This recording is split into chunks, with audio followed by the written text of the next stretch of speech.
Jai Hind everyone. I hope you all are doing good. So my name is Aman Singh and today we are going to cover the second chapter of class 11th NCERT Geography. तो आज के chapter में हम origin and evolution of अर्थ को पढ़ने जा रहे हैं। तो फर्स्ट चैप्टर में मैंने आपको क्या पढ़ाया था, ज्योग्राफी एज अ डिसिप्लिन, जहां पे हमने देखा था कि ज्योग्राफी एज अ सब्जेक्ट कैसे इवॉल्व हुआ। आज के चैप्टर में हम देखेंगे कि अर्थ कैसे आपका इवॉल्व हुआ। क्या अर्थ जैसा आज के डेट में ऐसे ही पहले भी था, आज से बिलियन ईयर्स अगो, अगर आप देखते हो तो, है ना।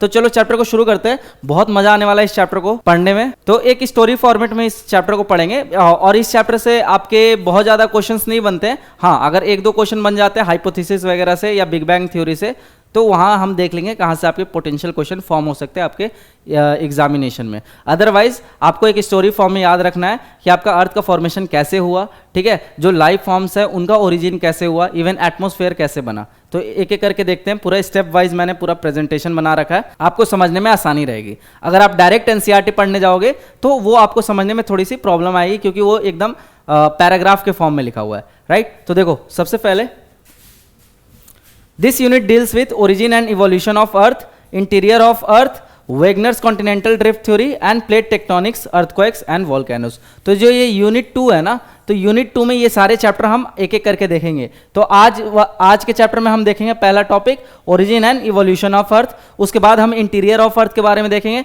जहां पे हम क्रस्ट मैंटल कोर के बारे में डिटेल में पढ़ेंगे, वोल्केनिज्म के बारे में पढ़ेंगे, अर्थक्वेक के बारे में पढ़ेंगे। उसके बाद आपके कॉन्टिनेंटल ड्रिफ्ट पढ़ रहे होंगे, प्लेट टेक्टोनिक्स थ्योरी पढ़ रहे होंगे। तो पूरा आपका जो बोलते हैं ना कि ज्योग्राफी जो आपके एग्जामिनेशन पर्सपेक्टिव से इंपॉर्टेंट है, वो आपके 11th क्लास में लगभग कवर हो जाता है। तो इसलिए 11th क्लास बहुत इंपॉर्टेंट है और हम उसको बहुत अच्छे से कवर करने वाले हैं। तो देखो, सबसे पहले आज के चैप्टर में हम देखेंगे कि हमारे अर्थ का ओरिजिन कैसे हुआ। तो हम बचपन में जब तारे देखते थे तो वहीं से हमारी अंदर एक क्यूरियोसिटी आ गई थी कि यार ये जो छोटे छोटे तारे दिखते हैं, है ना, ये कैसे बने होंगे। और बाद में हमको बहुत बाद में पता लगा, पहले तो मेरे को लगता था कि तारे सच में बहुत छोटे होते हैं, है ना, लेकिन बहुत बाद में पता लगा कि ये तारे जो हैं ये हमारे अर्थ के साइज से भी कई गुना बड़े होते हैं, राइट। एक इवन इनकी साइज जो होती है सन से भी ज़्यादा बड़ी होती है। तब समझ आया कि ये तारे छोटे इसलिए दिख रहे हैं क्योंकि ये बहुत ज़्यादा डिस्टेंस पे है as comparison to Earth and sun. So वही यहां पे दे रखा है, the wonder of starry nights. So childhood wonder हमारा क्या था, the fascination with stars begin in our earliest years, sparkling curiosity about the cosmos above us, endless question from counting stars to understanding their formation, our minds naturally seek answers about the universe. तो तारे देखते देखते हमारे mind में एक curiosity आ गई और अर्थ के बारे में जानने की जिज्ञासा डेवलप हो गई। तो और साइंटिफिक जर्नी हमारा कब से शुरू हुआ, जब हम एनसीईआरटी पढ़ रहे हैं, ठीक है, तब हमें आइडिया लगा कि अच्छा अर्थ का फॉर्मेशन ऐसे हुआ। तो जोक्स अपार्ट, बट जैसे आप आगे क्लास में बढ़ गए तभी आपको ये चीज़ पता लगी कि जो अर्थ का फॉर्मेशन, बेसिक फॉर्मेशन कैसे हुआ, ठीक है। अर्थ में जो आज की डेट में जो अर्थ का स्ट्रक्चर है ये ऐसा पहले नहीं था। इसके पीछे बहुत सारे आपके हाइपोथेसिस दिए गए। देखो यार, उतने साल पहले तो कोई देखने नहीं गया है ना, तो अलग अलग आपके साइंटिस्ट आके अलग अलग हाइपोथेसिस दिए और कोई भी आपके पूरे तरीके से करेक्ट नहीं होता है। हाइपोथेसिस या थ्योरी जो होती है ना, वो कभी पूरे तरीके से करेक्ट नहीं होती है। जैसे ज़्यादा most acceptable big bang theory को माना जाता है, बट बिग बैंग थ्योरी भी जो है ना आपका, वो पार्शियली करेक्ट है, पूरे तरीके से करेक्ट नहीं है। क्यों? क्योंकि उतने साल पहले कोई था ही नहीं। तो हम एविडेंस गैदर करते हैं और जितना एविडेंस हमें मिल पाता है उसके बेसिस पे हम कोई भी पोस्टुलेट्स, कोई भी थ्योरी या कोई भी हाइपोथेसिस दे रहे होते हैं। तो इसमें जो सबसे इंपॉर्टेंट थ्योरी और हाइपोथेसिस है, उसमें एक आपका नेबुला हो गया और दूसरा आपका बिग बैंग हो गया, और ये दोनों आपके थ्योरीज इस चैप्टर में कवर्ड है। फिर देखो आगे, early theories, the foundation of understanding origin of the अर्थ। तो पहले जो शुरुआती जो थ्योरी थे उनका क्या मानना था कि जो प्लैनेट्स फॉर्म हुए हैं, they were formed out of a cloud of materials associated with a youthful sun, ठीक है। तो जो भी प्लैनेट का फॉर्मेशन हुआ है गैलेक्सीज में, इनका फॉर्मेशन कैसे हुआ है, एसोसिएशन से अलोंग विद द सन। तो जो छोटे छोटे पार्टिकल्स, गैस पार्टिकल्स थे, ये आपस में इकट्ठा हुए और एक प्लैनेट का फॉर्मेशन हुआ। तो ये सारे जो थे ये इनिशियल हाइपोथेसिस हुआ करते थे, तो बहुत ज़्यादा डिटेल नहीं थे और बहुत ज़्यादा आपके लॉजिकली बैक्ड नहीं हुआ करते थे, इसलिए इन सबको डिस्कार्ड कर दिया गया। फिर धीरे धीरे आगे और हाइपोथेसिस आई जिनके पीछे थोड़ा लॉजिक दिया गया, थोड़ा एविडेंस दिया गया, तो वो थोड़े से आपके एक्सेप्टेबल हुए, राइट। तो देखो, a large number of hypotheses were put forth by different philosophers and scientists regarding the origin of earth. One of the earlier and popular arguments was by German philosopher Immanuel Kant। तो Emmanuel Kant आपके बहुत बड़े philosopher थे, तो इनको लगभग हम हर optional में पढ़ लेते हैं। आप एथिक्स पढ़ते हो तो वहाँ पे भी हम इमानुएल कांत को पढ़ते हैं, इवन आप ज्योग्राफी ऑप्शन में पढ़ते हो तो वहाँ पे ही हम इमानुएल कांत को पढ़ते हैं। तो बहुत बड़े फिलोसफर थे, तो इनकी थ्योरी थी जो इनिशियल थ्योरी थी अर्थ का फॉर्मेशन कैसे हुआ उसके रिगार्डिंग, राइट। उसके बाद mathematician in Laplace revised in it in 1796, it is known as nebular hypothesis. तो जो हम पहला थ्योरी पढ़ने जा रहे हैं, जो पहला हाइपोथेसिस, वो किसके द्वारा दिया गया, आपके लैप्लेसे के द्वारा, ठीक है। इनिशियल जो ये थ्योरी था वो दिया गया था इमानुएल कांत के द्वारा, और उसके बाद में उसको रिवाइज किया गया आपके लैप्लेसे द्वारा। सो कांत ओरिजिनल थ्योरी क्या थी? The hypothesis considered that the planets were formed out of a cloud of material associated with a youthful sun which was slowly rotating, और ये सारे आपस में slowly rotate कर रहे हैं, राइट। तो जो गैस पार्टिकल्स है आपस में इकट्ठे हुए हैं along with this sun and they are slowly rotating, ये आपके इनिशियल हाइपोथेसिस का मानना था। उसके बाद सेकेंड 1950s के टाइम पे इसको रिवाइज किया गया, तो जो Otto Schmidt in Russia and Carl Weizsacker in Germany somewhat revise the nebular hypothesis though differing in details. तो इन्होंने थोड़ी सी रिवीजन की नेबुलर हाइपोथेसिस में, लेकिन इनकी जो डिटेलिंग थी वो डिफरेंट थी, ठीक है। उसके बाद देखो फिर आपकी मॉडर्न अंडरस्टैंडिंग डेवलप हुई आपके अर्थ के फॉर्मेशन को लेके। तो इनका मानना था they considered that the sun was surrounded by solar nebula containing mostly hydrogen and helium along with dust. तो जो आपका सन है उसका फॉर्मेशन कैसे हुआ है? जो हाइड्रोजन और हीलियम के रिएक्शन से। तो जब आपके हाइड्रोजन और हीलियम में फ्यूजन रिएक्शन होता है तो आपका बहुत ज्यादा एनर्जी रिलीज होता है, ठीक है। उस एनर्जी से जो आपका सन का फॉर्मेशन हुआ है, ठीक है। तो ये आपका मानना था जो मॉडर्न अंडरस्टैंडिंग थी, जो कि बहुत हद तक एक्सेप्टेबल भी है। आज के डेट में भी हमारा ये मानना है कि जो सन में जो मेजर रिएक्शन होता है वो कौन सा होता है? आपका हाइड्रोजन हीलियम रिएक्शन, ठीक है।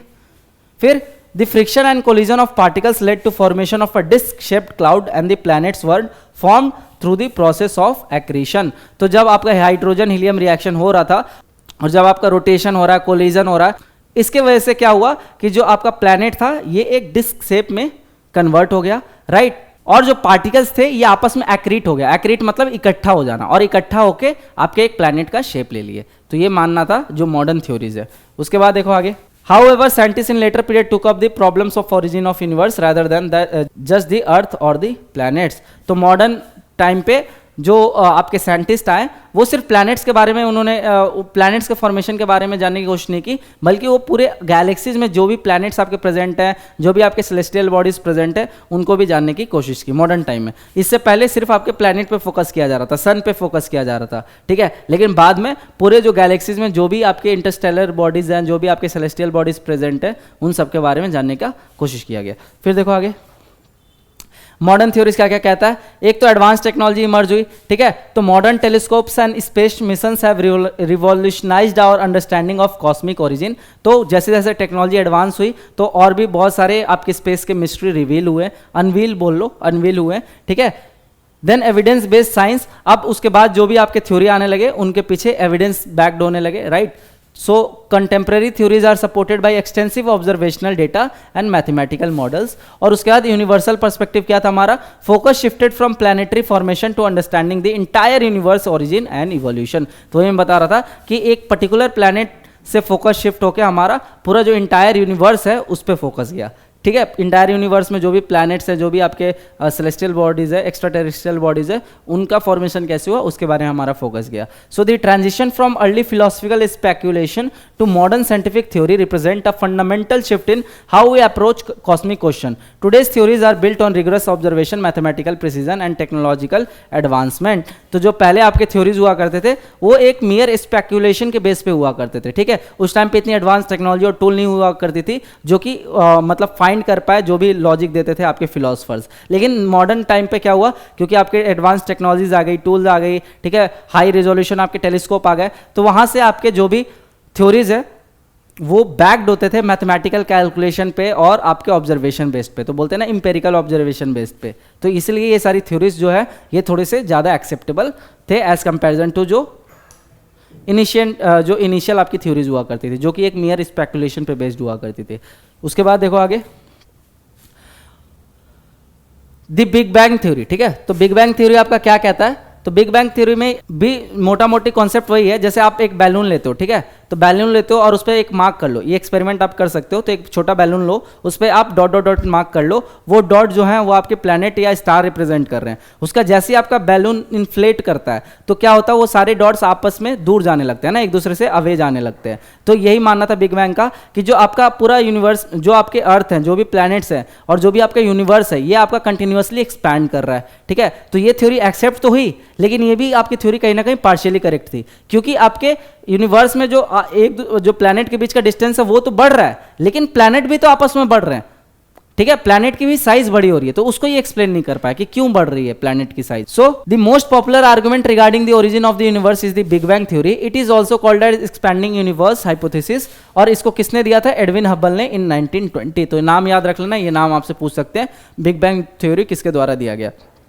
देन बैलून एक्सपेरिमेंट में वही बता रहा था कि जब आपका बैलून इन्फ्लेट किया गया तो जो आपके छोटे छोटे पॉइंट्स थे वो एक दूसरे से दूर जाने लगे। ठीक है, so similarly the distance between the galaxies is also found to be increasing, and thereby the universe is considered to be expanding. However, you will find that besides the increases in the distance between the points on the balloon, the points themselves are expanding. This is not in accordance with the fact. Scientists believe that though the space between the galaxies is increasing, observation do not support the expansion of galaxies, so the balloon example is only partially correct. तो ये आपका वो तो explain कर रहा है कि जो आपके प्लैनेट है एक दूसरे से आपस में दूर जा रहे हैं। ठीक है, लेकिन जो आपका ये बैलून वाला एक्सपेरिमेंट है, ये जो प्लैनेट एक्सपैंड कर रहे हैं उसका एक्सप्लेनेशन नहीं दे रहा है, इसलिए जो ये बैलून वाला एक्सपेरिमेंट है ये आपका पार्शियली करेक्ट है। फिर देखो आगे, So the Big Bang theory consider the following stages in the development of universe. तो according to Big Bang theory आपके तीन स्टेज में Big Bang theory ने फॉर्मेशन ऑफ अर्थ का एक्सप्लेनेशन दिया। सबसे पहला आपका है सिंगुलर बिगिनिंग। तो जो आपका पहले अर्थ था, ठीक है, वो एक पॉइंट फॉर्म में था, पॉइंट ऑफ सिंगुलैरिटी, राइट। उसके बाद धीरे धीरे वो एक्सपैंड किया और अर्थ का फॉर्म लिया। और वो एक्सपैंड क्यों कर रहा था, जैसे जैसे आपकी ग्रेविटी के कारण जो भी आपके गैस और डस्ट पार्टिकल्स थे वो आके एक्रीट हो रहे थे, right. So in the beginning all matter forming the universe existed in one place in the form of a tiny ball, जिसको हम सिंगुलर एटम भी कंसिडर कर सकते हैं, with an unimaginably small volume, infinite temperature and infinite density. ठीक है, तो जो सिंगल पॉइंट है उसका इनफाइनाइट टेम्परेचर और इनफाइनाइट डेंसिटी कंसिडर किया as per big bang theory. ये पहला स्टेज है। फिर दूसरे स्टेज में क्या हुआ, द एक्सप्लोजिव एक्सपेंशन। उसके बाद धीरे धीरे वो टाइनी बॉल जब एक्सपैंड कर रहा था तो वो क्या हुआ, एक्सप्लोड कर गया। ठीक है, इसलिए बोल रहा है ना बिग बैंग, है ना, एक्सप्लोड हो गया वो। So at the big bang the tiny ball exploded violently, this led to a huge expansion. It is now generally accepted that event of big bang took place around 13.7 billion years before the present. तो जब आपका जो ये tiny ball था, जब expand करते करते जब एक्सप्लोड कर गया तो सडनली एकदम टेम्परेचर एकदम से इंक्रीज किया। ठीक है, और जो छोटे छोटे कंपोनेंट आपके निकल के आए वही बाद में एक्रीट होकर आपके एक बड़ा प्लैनेट का फॉर्मेशन किए। और ये जो प्रोसेस था ये कब हुआ था, आपका around 30.7 billion years ago, right. उसके बाद लास्ट जो है आपका third, rapid initial growth. So there was particularly rapid expansion with fraction of a second after the bang, thereafter the expansion has slow down. ठीक है, उसका धीरे धीरे एक्सपेंशन आपका रुक गया। Within first 3 minutes from the big bang event the first atom began to form. तो big bang के 3 मिनट बाद आपका पहला एटम फॉर्म हुआ। उसके बाद देखो आगे, ये देख सकते हो इमेज, है ना, ये पॉइंट ऑफ सिंगुलैरिटी है, उसका धीरे धीरे ये आपका एक्सपैंड किया और एक्सप्लोड कर गया। फिर देखो आगे, द यूनिवर्स बिकम्स ट्रांसपेरेंट। तो टेम्परेचर आपका कितना ड्रॉप हुआ, within 3 lakh years from the big bang temperature drop to 4500 kelvin and gave rise to atomic matter. तो जैसे ही आपके बिग बैंग के 3 लाख साल बाद आपके क्या हुआ, टेम्परेचर एकदम सडनली कूल डाउन हुआ, है ना। तो कोई भी चीज आपकी, पहले हमारा अर्थ जो था उसको फायरबॉल बोलते हैं, है ना, वो फायरबॉल था, उसका धीरे धीरे उसका क्या हुआ, टेम्परेचर कूल डाउन हुआ। तो आफ्टर 3 लाख ईयर्स जो आपका टेम्परेचर था अर्थ का वो ड्रॉप कितना तक हो गया, 4500 केल्विन तक, and give rise to atomic matter. और ट्रांसपेरेंसी भी अचीव्ड हो गई। So the universe become transparent allowing light to travel freely through space for the first time. और जो आपका यूनिवर्स है वो भी आपका ट्रांसपेरेंट बन गया। ट्रांसपेरेंट क्यों बना, क्योंकि डेंसिटी कम हो गई। इनिशियल फेज में डेंसिटी बहुत ज़्यादा थी, कोई भी चीज़ उसको पियर्स नहीं कर पाती, लेकिन जैसे ही आपका एक्सप्लोजन हुआ, आपका एक्सपैंड हो गया अर्थ, ठीक है, तो आपका जो अर्थ था वो आपका ट्रांसपेरेंट बन गया और वो अब अलाउ कर रहा था लाइट को पास करने में। ठीक है, So the expansion of universe means increase in space between galaxies. An alternative to this was Hoyle's concept of steady state. It considered the universe to be roughly the same at any point of time. तो इसका जो opposite एक theory आई थी Hoyle's concept of steady state, इनका मानना था कि जो यूनिवर्स है वो लगभग आपके एक्सपैंड नहीं कर रहा, वो अपने स्टेडी स्टेट में मेंटेन रह रहा है, राइट। लेकिन बिग बैंग जो था ये ज़्यादा एक्सेप्टेबल थ्योरी था एज कंपेरिजन टू आपके Hoyle's concept of steady state. However with greater evidence become available about the expanding universe, scientific community at present favours argument of expanding universe. तो यही मैं आपको बता रहा था, ठीक है। उसका देखो आगे द स्टार फॉर्मेशन। अब हम देखना है कि स्टार का फॉर्मेशन कैसे हुआ। So the distribution of matter and energy was not even the early universe. This initial density difference gave rise to differences in gravitational forces and it cause the matter to get drawn together. तो देखो जब आपका अर्थ का formation हो गया, ठीक है, उसके बाद आपके क्या हुए, जो मटेरियल्स थे वो डिफरेंट मटेरियल सेपरेट होना शुरू हो गए। सेपरेट किस बेसिस पे हुए, उनके डेंसिटी के बेसिस पे, है ना। तो किसी मटेरियल का हाई डेंसिटी था तो वो नीचे चला गया, किसी मटेरियल का आपका लोअर डेंसिटी था तो वो ऊपर आ गया, ठीक है। तो ऐसे डेंसिटी के बेसिस पे जो आपके मटेरियल्स थे ये सेपरेट होने लगे। उसके बाद उनकी ग्रेविटेशनल फोर्स में भी डिफरेंस था, है ना। तो जब आप स्पेस टाइम वॉर्पिंग पढ़ते हो तो जो आपका ग्रेविटेशन क्या है, ग्रेविटेशनल फोर्स आपका क्या है, ये काइंड ऑफ आपका एक रिपल इफेक्ट है ना। तो जितनी हैवी बॉडी होती है उतना ज़्यादा वो ग्रेविटेशनल इम्पैक्ट शो करती है, इफेक्ट शो करती है। उसी हिसाब से जो आपके स्टार्स भी थे, based on their gravitational force, based on their density, वो सेपरेट होने लगे, ठीक है, और उनका फर्दर फॉर्मेशन हुआ। So galaxy formation, a galaxy contain a large number of stars. Galaxies spread over vast distances measured in thousands of light years. उसके बाद nebular development हुआ. A galaxy start to form by accumulation of hydrogen gas in the form of a very large cloud called nebula. और finally आपका क्या हुआ, star birth हुआ, ठीक है। तो star birth कैसे हुआ, growing nebula develops localized clumps of gas that continue to grow into denser gaseous bodies, giving rise to formation of stars. तो जो nebula था, मतलब जो clouds थे, dust particles थे, ये gravitational के कारण इकट्ठे हुए, ठीक है, क्लाउड फॉर्मेशन किए। उसके धीरे धीरे ये जो नेबुला थे ये डेंसर गैसियस बॉडीज बनने लगे और वही फर्दर आपका स्टार का फॉर्म लेते हैं। समझ आया, ठीक है। तो ये सब थ्योरी के अकॉर्डिंग है, ये मैं अपने से नहीं बता रहा हूँ चीज़ें, ये जो थ्योरी दिया हुआ है वही मैं आपको एज इट इज़ बता रहा हूँ। बुक में भी आपके दिया हुआ है सेम लाइन, लेकिन बुक में क्या है, पैराग्राफ के फॉर्म में दिया हुआ है, तो आप डायरेक्ट पढ़ोगे तो आप विजुलाइज नहीं कर पाओगे। तो मैं यहाँ पे आपको कोशिश कर रहा हूँ कि स्टोरी फॉर्म में बता दूँ, विजुलाइज करा दूँ, ठीक है। उसके बाद देखो The diameter of individual galaxy range from 80,000 to 1,50,000 light years। समझ रहे हो, तो इतना ज़्यादा डायमीटर है। और लाइट ईयर का पता ही आपको डिस्टेंस, कि एक लाइट ईयर में आपके लगभग कितना डिस्टेंस होता है, 9.4 इंटू 10⁻15 किलोमीटर, ठीक है। 9.4 इंटू 10⁻15 किलोमीटर, ये नोट कर लेना। तो एक लाइट ईयर में इतना ज़्यादा डिस्टेंस होता है, ठीक है। तो एक जो गैलेक्सी है उसका डायमीटर कितना है, अराउंड 80,000 से लेके 1,50,000 लाइट ईयर। तो समझ सकते हो कि गैलेक्सीज का साइज कितना बड़ा है। सो लाइट ईयर बेसिकली आपका क्या होता है, एक मेजरिंग टूल होता है जो कि लार्ज डिस्टेंस मेजर करने के लिए हम यूज करते हैं। खासकर जो गैलेक्सीज के बीच का डिस्टेंस या फिर दो प्लैनेट के बीच का डिस्टेंस, उसको मेजर करने के लिए अब हम किलोमीटर में मेजर करने जाएंगे तो बहुत ज़्यादा हो जाएगा, ठीक है। तो इसलिए हम लाइट ईयर एक बड़ी क्वांटिटी ले लेते हैं और उसके हेल्प से मेजर कर रहे होते हैं। तो लाइट ईयर आपका क्या होता है, एक यूनिट होता है to measure distance between galaxies, between different celestial bodies, ठीक है। तो a light year is a measure of distance and not of time. Light travels at a speed of 3 lakh km per second. Considering this, the distance the light will travel in 1 year is taken to be 1 light year. समझ आया। तो जो light आपका जो distance travel करेगा इन 1 year, उसी को हम 1 लाइट ईयर कंसिडर करते हैं, ठीक है। बाकी लाइट का स्पीड आपको पता है 3 लाख किलोमीटर पर सेकेंड, ठीक है। तो इतने स्पीड के साथ जितना डिस्टेंस ट्रैवल करेगा इन 1 ईयर, वो हमारा हो गया 1 लाइट ईयर। तो ये चीज़ ध्यान रखना, ये एग्जाम में आपके पूछते भी हैं, ठीक। उसके बाद देखो this equals to 9.46461 into 10⁻12 kilometre. The mean distance between the sun and the earth is around आपके 15 करोड़ किलोमीटर, ठीक है। In terms of light year it is 8.311 minutes. तो ये जो डेटा है ना, ये वाला, इसका आप स्क्रीनशॉट चाहो तो ले सकते हो या नोट बना के लिख लो, यहाँ से बहुत सारे प्रीलिम्स के फैक्ट्स आपके निकल जाते हैं। फिर देखो आगे, फॉर्मेशन ऑफ प्लैनेट्स, राइट। तो अब प्लैनेट का फॉर्मेशन कैसे हुआ, तो मैं वही बताया, पहले आपका गैस का फॉर्मेशन हुआ, ठीक है। गैस आपके कहाँ से निकले, जो हाइड्रोजन हीलियम रिएक्शन हुआ वहाँ से आपके गैस निकले, फिर जो डिगैसिंग प्रोसेस हुआ वहाँ से गैसेस निकले। So the star are localised lumps of gas within a nebula. The gravitational force within the lumps lead to the formation of the core of the gas cloud and a huge rotating disk of a gas and dust develops around the gas core. तो ये basic चीज है, जो आपके gas है due to gravitational force या आपस में आके एक एक्रेट हुए, ठीक है, और आपके प्लैनेट का फॉर्मेशन किए। देन देन प्लांटेसिमल डेवलपमेंट हुआ, ठीक है। So in the next stage the gas cloud starts getting condensed, उसके बाद धीरे धीरे क्या हुआ, ये कूल डाउन होने लगे। शुरू में इनकी इनिशियल टेम्परेचर बहुत हाई थी, उसका धीरे धीरे कूल डाउन होने लगे, and the matter around the core develop into small rounded object. So these small rounded object by the process of cohesion develop into what is called planetesimals. तो ये आपसे एग्जामिनेशन में डायरेक्ट पूछ सकते हैं कि प्लांटेसिमल्स आपके क्या होते हैं। तो प्लांटेसिमल बेसिकली आपके स्मॉल राउंड ऑब्जेक्ट होते हैं जो कैसे फॉर्म होते हैं, after the cooling down of planet. Then आपका प्लैनेट फॉर्मेशन हुआ। So in the final stage these large number of small planetesimals accreted to form a fewer larger bodies in the form of planets. Larger bodies start forming by collision and gravitational attraction causes the material to stick together. उसके बाद ये छोटे छोटे जो cloud lumps थे ये आपस में मिलके एक और बड़ी प्लैनेट फॉर्म की। तो अर्थ का फॉर्मेशन हमारा फाइनली ऐसे ही हुआ, ठीक है। तो पहले छोटे छोटे आपके क्लाउड फॉर्मेशन हुए,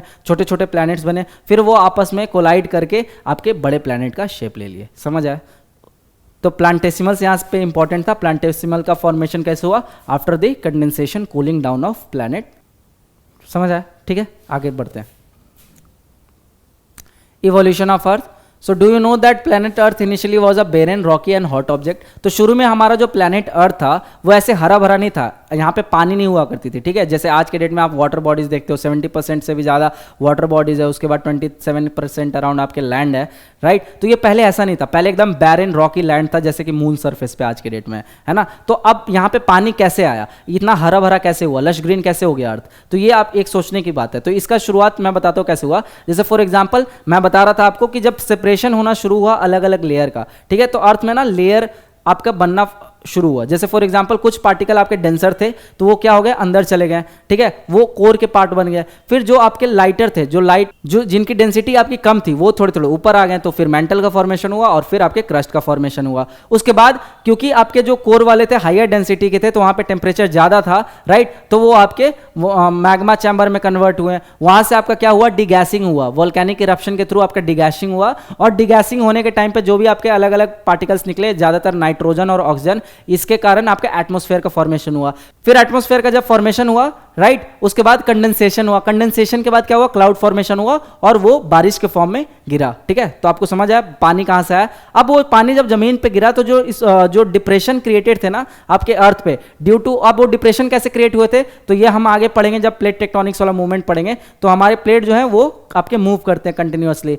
तो जब जब वो एक दूसरे से दूर जाते हैं तो एक डिप्रेशन क्रिएट होता है ना। तो ऐसे कर करके अर्थ पे बहुत सारे डिप्रेशन क्रिएटेड थे पहले से ही, राइट। तो जब बारिश हुआ तो उस डिप्रेशन में पानी भरा और वो आपके एक ओशन का शेप ले लिए। फिर ओशन जब आपका डेवलप हुआ तो उसमें फिर साइनोबैक्टीरिया लाइफ फॉर्म इमर्ज हुआ और उस साइनोबैक्टीरिया ने फोटोसिंथेसिस परफॉर्म किया, ठीक है। और उसके बाद धीरे धीरे आपके अर्थ पे नए नए इवॉल्व्ड लाइफ फॉर्म्स देखने को मिला। समझ आया? तो शुरू में आपका अर्थ एकदम बैरन रॉकी था, रॉकी सरफेस था। धीरे धीरे एटमॉस्फेयर का फॉर्मेशन हुआ, ठीक है, उसका साइनोबैक्टीरिया आया, फोटोसिंथेसिस प्रोसेस शुरू हुआ, उसके बाद आपके ऑक्सीजन आया तो आपके प्लांट्स आए तो उसके बाद फिर आपके और एनिमल्स आए, राइट। तो जो हमारे ओरिजिन है, जो हमारे एंसेस्टर हैं वो कौन है, आपके मरीन ऑर्गेनिज्म है, ठीक है, उनका सबसे पहले ओरिजिन हुआ। इसलिए बोलते हैं जो फिश हमारे वो पूर्वज हुआ करते हैं ना। तो फिश हम सबको जनरली कंसिडर कर लेते हैं जो पानी में रहते हैं, लेकिन देखा जाए तो ऐसे साइनोबैक्टीरिया हो गया, ठीक। फिर देखो आगे वही चीज यहां पे दे रखा है कि hence there must have been some events and processes which may have caused this change from rocky barren and hot earth to a beautiful planet। तो इनिशियल स्टेट में आपका barren था, transformation period 4600 million years of gradual development, evolution through various geological and atmospheric process. फिर present अर्थ आपका क्या है, beautiful planet with abundant water, diverse atmosphere and condition supporting life. So in the following section you will find out how the period between 4600 million years and the present led to the evolution of life on the surface of the planet. तो 4600 million तक अर्थ पे कुछ नहीं था, बैरन Rocky surface था। उसके बाद उस टाइम पीरियड से लेके अभी तक के टाइम पीरियड में जो अर्थ अभी हमें देखने को मिलता है उसके बीच में क्या क्या प्रोसेसेस हुई हैं वो सब यहाँ पे गिवन है, जो कि मैंने आपको ऑलरेडी एक्सप्लेन कर दिया है, राइट। तो आप एक बार बस गो थ्रू कर लो। इवोल्यूशन ऑफ लिथोस्फीयर, तो सबसे पहले आपका क्या हुआ, डेंसिटी सेपरेशन हुआ, ठीक है। So the earth was mostly in volatile state during its primordial stage, due to gradual increase in density the temperature inside has increase, as a result the material inside start getting separated depending on their density. यही मैं बता रहा था कि density के base पे जो material है वो सेपरेट होने लगे, राइट। सो डेंसिटी सेपरेशन हुआ, this allowed heavier materials to sink towards the centre of the earth and lighter ones to move towards surface. फिर कूलिंग हुआ और सॉलिडिफिकेशन हुआ, so with the passage of time it cooled further and solidify into condense and smaller size, this later led to development of outer surface in the form of a crust. फिर आपका moon formation impact हुआ, सो during the formation of the moon due to the giant impact the earth was further heated up, right. और उसके बाद फिर क्या हुआ, आपके डिफरेंशिएशन प्रोसेस हुआ और इस प्रोसेस के थ्रू आपका डिगैसिंग प्रोसेस शुरू हुआ। So it is through the process of differentiation that the Earth forming material got separated into different layer. So आपका क्रस्ट, मेंटल, आउटर कोर और इनर कोर ये सारे आपके डिफरेंशिएशन प्रोसेस से फॉर्म हुए, ठीक है। फिर starting from the surface to the central part we have layer like the crust, mantle, outer core and inner core. From the crust to core the density of material increases, तो आपके ऊपर जैसे आप जैसे जैसे नीचे जाते हो तो आपकी डेंसिटी क्या होती है, इंक्रीज होती है। फिर इवोल्यूशन ऑफ एटमॉस्फेयर और हाइड्रोस्फेयर आपका कैसे हुआ है ना, तो अब हमारा अर्थ का फॉर्मेशन हो गया, आपके लेयर सेपरेट हो गए, फिर एटमॉस्फेयर का कैसे इवोल्यूशन हुआ ये भी मैंने आपको बता दिया डीगैसिंग प्रोसेस से, ठीक है। वो जब आपका कंडेंसेशन हुआ, कूल डाउन हुआ तो आपके एटमॉस्फेयर फॉर्म किया। So loss of primordial atmosphere, right. So the first stage is marked by the loss of primordial atmosphere due to the solar wind stripping away hydrogen and helium. तो जो आपके solar winds थे उसके वजह से जो hydrogen और helium क्या हुए, वो हट गए। तो हाइड्रोजन और हीलियम हट गए तो टेम्परेचर आपका क्या हुआ, कूल डाउन शुरू हुआ, कूल डाउन होना शुरू हुआ, ठीक है। So in the second stage the hot interior of the earth contributed to the evolution of the atmosphere through degassing process, और उसके बाद फिर बायोलॉजिकल मॉडिफिकेशन हुआ। So finally the composition of the atmosphere was modified by the living world through the process of photosynthesis. तो ये मैं आपके speed में जा रहा हूँ क्योंकि ऑलरेडी मैंने आपको बता दिया है, राइट। सो प्राइमोर्डियल लॉस यहाँ हो गया, ठीक है। फिर डिगैसिंग प्रोसेस, फिर ocean formation. So continuous volcanic eruption contributed water vapour and gases to the atmosphere. As the earth cooled the water vapour release started getting condense, the rain water falling on to the surface got collected in the depression to give rise to oceans. तो ये चीज मैं आपको explain किया था, है ना। उसके बाद देखो, the process through which the gases were outpoured from the interior is called degassing. तो ये टर्म याद रखना, ज्योग्राफिकल टर्म है, आपके लिए हेल्पफुल रहेगा। Then the earth oceans were formed within 500 million years from the formation of the earth. This tell us that the ocean are as old as 4000 million years. तो ये चीज ध्यान रखना, है ना। उसके बाद देखो, sometime around 3800 million years ago life began to evolve, however around 2500 to 3000 million years before the present the process of photosynthesis got evolve. तो जो आप जियोलॉजिकल टाइम स्केल पढ़ते हो ना, तो उसमें आप कौन कौन सा पढ़ते हो, सबसे पहले आप प्री कैम्ब्रियन एरा पढ़ते हो, ठीक है। उसके बाद पैलियोजोइक पढ़ते हो। तो पैलियोजोइक में जो कॉस डिसिपी करके पढ़ते हो ना, कैम्ब्रियन, ओलिगोसिन, सिलूरियन, डेवोनियन, है ना, क्रेटेशियस, कार्बोनिफेरस, ठीक है। तो ये सब जो आप टाइम स्केल में जो जियोलॉजिकल टाइम स्केल में पढ़ते हो, तो उसी टाइम आपका क्या हुआ था, जो लाइफ फॉर्म है वो इवॉल्व होना शुरू हुए थे, राइट। तो ये सब मैं आपको पढ़ाऊंगा आगे, जियोलॉजिकल टाइम स्केल वगैरह, जब आगे आपके कॉन्सेप्ट आएगा ये सब। तो फिर देखो, life was confined to the ocean for a long time. Ocean began to have the contribution of oxygen through the process of photosynthesis. Eventually oceans were saturated with oxygen and 2000 million years ago oxygen began to flood the atmosphere. और धीरे धीरे जो life form है ये आपके land पे भी evolve होने लगे। तो यहाँ पे दे रखा ओरिजिन ऑफ लाइफ। तो ओरिजिन ऑफ लाइफ कैसे हुआ, तो सबसे पहले केमिकल रिएक्शन हुआ। So modern scientist refer to the origin life as a kind of chemical reaction which first generated complex organic molecules and assembled them, ठीक है। तो ये आपके धीरे धीरे इवॉल्व हो के आपके एडवांस लाइफ फॉर्म में कन्वर्ट हुए। फिर self duplication, this assemblage was such that they could duplicate themselves converting inanimate matter into living substance. और इसका एविडेंस कहाँ से मिलता है आपको, फॉसिल एविडेंस से मिलता है। तो जो कार्बन डेटिंग मेथड वगैरह से जो हम फॉसिल को स्टडी करते हैं, तो इससे साइंटिस्ट को पता लगा कि किस टाइम पे कौन सा आपका लाइफ फॉर्म एग्जिस्ट करता था, ठीक। So the microscopic structure closely related to the present form of blue algae have been found in geological formation much older than some 3000 million years ago. तो जो blue green algae हो गए, जो आपके cyanobacteria हो गए, ये आपके oldest form of living creature है, ठीक है। तो ये आपके सबसे पहले पाए जाते थे और इनके बाद ही जो एडवांस लाइफ फॉर्म्स डेवलप होना शुरू हुए थे। देन उसी का आपको समराइज दे दिया गया। 3.8 billion years ago life began to evolve on earth. 3 billion years ago blue algae fossils found in rock formation and 2 billion years ago oxygen began flooding the atmosphere. और इस तरीके से हमारे प्यारे अर्थ का फॉर्मेशन हुआ। तो आई होप आप लोग को समझ आया होगा कि हमारे अर्थ का फॉर्मेशन कैसे हुआ फ्रॉम बिगनिंग टू एंड। आज के डेट में जो हमारा अर्थ है, शुरू में ऐसा नहीं हुआ करता था। पहले एक आपका फायर बॉल हुआ करता था, ठीक है, उसके बाद धीरे धीरे कूल डाउन हुआ, एटमॉस्फेयर डेवलप हुआ, एटमॉस्फेयर डेवलप हुआ तो पानी आया, ऑक्सीजन आया, ऑक्सीजन आया तो लाइफ फॉर्म डेवलप हुआ, लाइफ फॉर्म डेवलप होके आज के डेट में हमारा जो प्लैनेट अर्थ है वो इतना सुंदर दिखता है। तो इसको बस स्टोरी फॉर्म में याद रखना था, बहुत ज़्यादा यहाँ पे आपके एग्जामिनेशन पर्सपेक्टिव से इंपॉर्टेंट नहीं था। बाकी जो चीज़ इंपॉर्टेंट थी वो मैंने बता दी, लाइट ईयर वगैरह, और जो आपके हाइपोथेसिस है, नेबुलर हाइपोथेसिस और बिग बैंग थ्योरी। अगर क्वेश्चन पूछना होगा तो यहीं से पूछेंगे, ठीक है। बाकी आप एज अ स्टोरी फॉर्म में याद रख सकते हो, नहीं भी याद रहेगा तो कोई दिक्कत नहीं, एक मोटा मोटी ओवरव्यू आपने ले लिया तो वो भी आपके लिए सफिशियंट है। तो मिलते हैं फिर आपसे अगली क्लास में, ठीक है। आज के लिए इतना ही, thank you and all the best, जय हिंद।